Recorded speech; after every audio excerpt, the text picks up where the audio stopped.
Middle east में एक बार फिर सूरत हाल इंतहाई कशीदा हो गई है। काफ़ी तनाव बढ़ गया है। अमेरिका ने ईरान पर ताज़ा एयर स्ट्राइक्स किए हैं, जबकि ईरान ने सख्त रद्द-ए-अमल देने की वार्निंग दी है।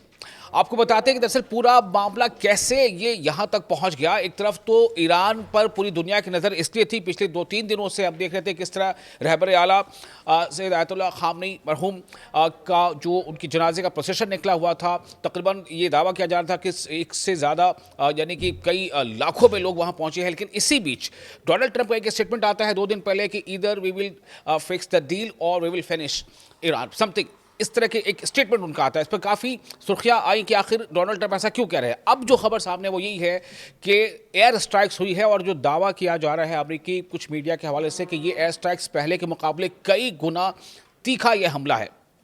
अब सवाल ये पैदा होता है कि ईरान ने जो वार्निंग दी है वो हालात क्या आगे बनेंगे। फिलहाल बता दें कि अमेरिकी फौज ने ऐलान किया है कि इसने ईरान में कई फौजी मकामात को निशाना बनाने, मिलिट्री इस्टेब्लिशमेंट को टारगेट किया है।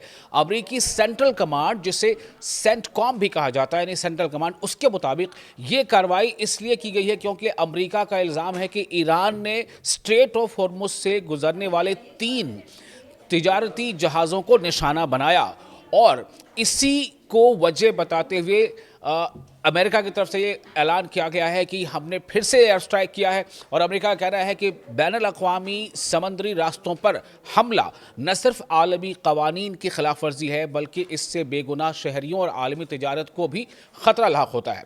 इससे पहले भी जब जब स्ट्रेट ऑफ हॉर्मुज़ में इस तरह के हालात बने हैं तब यही कहा गया कि ईरान ने अटैक किया है, जबकि इससे पहले जो हमले हुए ईरान ने उससे इनकार किया। लेकिन अटैक की बात कही गई और फिर अमेरिका की तरफ से जवाबी हमला किया गया, उस पर भी ईरान ने भी जवाबी हमला किया है। तो इस वजह से अमेरिकी फ़ौज ने इन हमलों को जवाबी कार्रवाई करार दिया है। यानी अमेरिका का ये कहना है कि हमने जो कुछ किया है वो जवाब में किया है। ये अमेरिका फ़िलहाल ये कह रहा है। अब सवाल यह है कि स्ट्रेट ऑफ हॉर्मुज़ इतनी अहम आखिर क्यों है, क्योंकि एक तरफ जहाँ लगातार ये स्ट्रेट ऑफ हॉर्मुज़ को लेकर की तमाम विवाद खड़ा हुआ था, तनाज़ा खड़ा हुआ था, उस पर ईरान का ये कहना था कि स्ट्रेट ऑफ हॉर्मुज़ से गुजरने वाली जो भी जहाज़ होगी उन तमाम जहाज़ों से हम एक फ़ीस लगाएंगे। तो क्या ये वजह है? और जब भी स्ट्रेट ऑफ हॉर्मुज़ पे इस तरह का कोई भी तनाव वहाँ पैदा होता है तो सीधा सीधा इसका जो असर पड़ता है उस स्ट्रेट ऑफ हॉर्मुज़ से होकर गुजरने वाले जितने भी ऑयल टैंकर्स हैं उस पर पड़ता है। और जब ये जो सप्लाई चेन है ये मुतासिर होती है, इस पर प्रभाव पड़ता है, जिसका नतीजा ये होता है कि जो ऑयल मार्केट है उसमें अचानक तेल की कीमतें जो है वो बढ़ जाती हैं। तो स्ट्रेट ऑफ हॉर्मुज़ दुनिया के अहम तरीन समुद्री रास्तों में से शुमार होती है।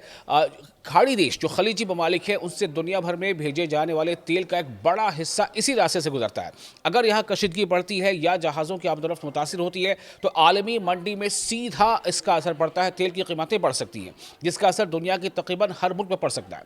तो अमेरिकी हुकाम जो भी फिलहाल उनके हवाले से जो खबर सामने आ रही है उसके मुताबिक इस बार के हमलों में जो अमेरिका ने किया है, एक तो ये कि अमेरिका ये कह रहा है कि हमने जवाबी हमला किया है, तो इस हमले में ईरान के फ़िज़ाई दिफाई निज़ाम, यानी जो डिफेंस का जो पूरा इंफ्रास्ट्रक्चर है ईरान का, एयर डिफेंस, उसे और साथ ही साथ anti ship cruise missile, drone launching sites और दीगर फौजी तनसीबात यानी मिलिट्री इस्टेब्लिशमेंट्स को निशाना बनाया गया है। अगरचे हमलों की पूरी तफसील अभी सामने नहीं आ पाई है,